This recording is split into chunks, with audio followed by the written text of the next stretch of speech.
Travel pros, stop making these 5 common mistakes in your marketing. If your marketing consists of generic deal posts and book now thrown in for good measure, the chances are people are scrolling straight past you. And it's not that you're bad at marketing. So many other travel businesses do exactly the same thing. And guess what? They all start looking and sounding the same. So this video is going to highlight the 5 mistakes that you're probably making and how to negate them and get the very best out of your marketing. Number 1, stop posting deals all the time. There's nothing the matter with posting the odd deal. The problem is when that's all people ever see from you. If your feed is just 799 Tenerife, 1500 Caribbean cruise, then you're not really giving people much of a reason to choose you over an agent who is selling the exact same holiday. People are buying your knowledge and expertise. So talk about the destinations. Where would you recommend going? Answer common questions that people might have. This is where you're going to stand out from the crowd, aside from just posting about generic deals. Use your expertise and knowledge about the destinations that you sell. Number 2, don't hide behind your logo. The whole reason you got into travel in the first place was your passion, your expertise, so show it. It's a big responsibility handling someone's family holiday, handling their bucket list trip. So people want to see who they're putting their trust in. So let them see you.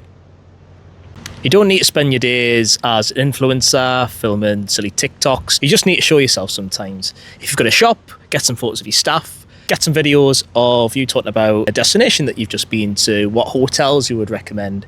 People are buying the experience as well as from you. So just demonstrate that in your marketing. Get in front of the camera. I know it's uncomfortable, but after the first time, trust me, it might not look like it, but it does get easier. Bring that personality back to your brand. Just a quick break in the video just to say, if you're enjoying this video and want more content that's going to help you make selling travel simpler, then please subscribe to the channel. Number 3, stop posting generic content. If the content on your social feed could be posted by any other travel business, it's probably not doing much for you. So, you know, the types of really common Canva graphics, the obviously AI generated images. You probably recognize the type of AI slop that is dominating feeds right now. And if you're posting this type of content, then my advice to you is do not. There's nothing wrong with using AI because it can help you save time because we know how busy you are, but it needs to be used to help be part of your unique brand rather than falling into the slop trap, let's say.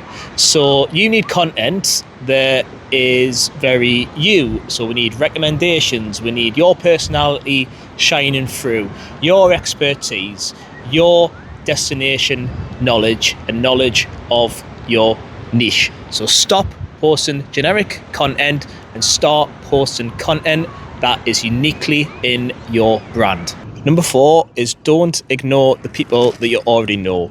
So many travel businesses focus only on getting new followers, new bookings, all the while neglecting the people who already know them and in many ways already trust them. People who've booked before, people who've inquired before but might not have been ready to make that purchase.